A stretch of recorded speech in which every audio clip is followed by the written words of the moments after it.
we are in the Children Global Media Summit with the chair of the Children Global Media Summit, who is also the head of Children's BBC and BBC North. So we are really happy to be here. Thank you for having us, for inviting us. And we want to have just a short conversation about what was this Children Global Media Summit and what was the intention, why you did this. Yeah. So look, we've been here in Manchester in the UK for 3 days, and we've brought together a really wide range of people from right across the globe to talk about the future of children's media. We are at a time when the internet particularly is opening up all sorts of opportunities for children. If you're a child right now, there has never been a better time to be a child and engage with all sorts of different media. But of course, there are lots of choices we've got to make, because there are some risks with all of that. And fundamentally, what this summit has been all about is asking ourselves, can we be sure we're making the right choices so that in 5 or 10 years' time, we can look back now and say, do you know what, we did the right thing for children. And we made those right choices, and we maximise the opportunities for children and children's media, and we minimise the risks. So that's what we've been debating here for 3 days. Excellent. What do you get from these 3 days? Because you had like the Prince, like the Duke of Cambridge, Yes. Prince William. You had like people from the industry, people from the media, people from the new platforms, YouTube, Facebook, everyone discussing about these issues, these themes.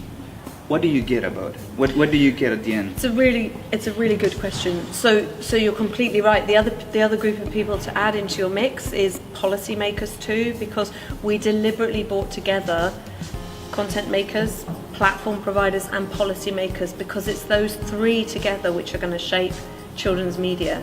And what do we get from this? Well, I think we get much more of an understanding globally where we are, because the platforms particularly that we're talking about that children enjoy, they are global platforms. So the conversation, yes, there are important national conversations to be had, but there are really important international conversations to be had, because the Facebooks, the Googles, they transcend international borders and boundaries. And I think the more that we can have those conversations, so over these last 3 days, lots of connections have been made between different countries who are either facing the same issues, or one part of the country, one part of the world has got a particular way of dealing with that issue that can then be passed on to another. This concept about globalization in terms of children media is affecting, is doing something, is changing something. What do you think about this concept? Yeah, so I think that in many ways children are becoming more global than they've ever been, because they have access to content and people and right across the world.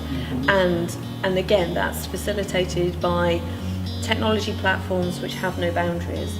So yes, they're becoming more global, but it's fundamental that that's not at the expense of their own local and national identity and their culture and heritage. You said something about that investment in children today is the best investment that any state can do. Can you explain it a bit? Yeah, totally. So I feel this passionately, which is often children's media is, especially in a large organisation, is viewed as being the thing that happens after you've done everything else.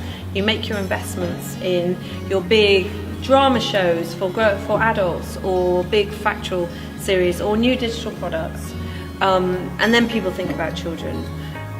My argument is, right now in history, I don't know any other time when actually for every pound or dollar that you invest in children and children's content and getting that content to children in the way that they want to consume it, you're going to get value for the entire audience, because children are driving our media habits. And if you can find a way to connect with children in a truly digital world, you're going to get value from that for all the adults that come. Why is it important to have public services for children? What's the difference today? What is like the relevance? So we are there to make sure that we are serving every child, not just the most popular version of a child. We are there serving content across all genre, whether they're commercially successful or not.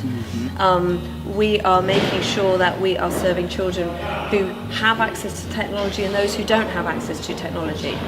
Unless you have public service, commercial pressures will shape to the detriment of children.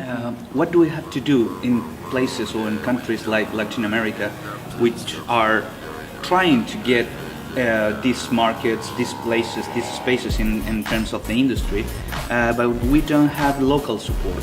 We don't have support from the politicians, from the decision makers, and not even from the channels. So what do you think we have to do, and how can you help us to do this? It's a really tough question. The first thing you have to do is not give up and keep pushing, because it's really important and it's really worth it.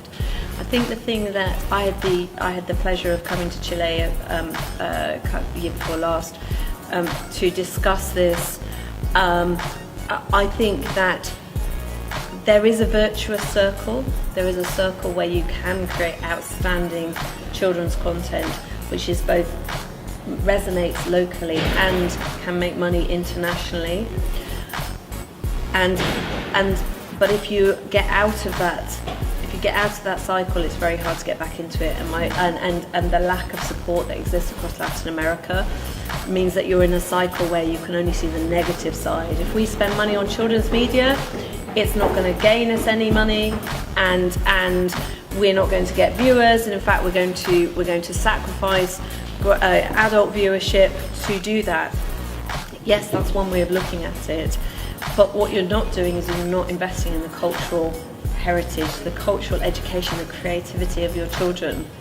And over years and years and decades, that will be to the detriment of your children. And it is possible to create, it's not about a charity situation, it is possible to create ecosystems where you can have companies that are successfully making and exporting content, but they're also creating local content too.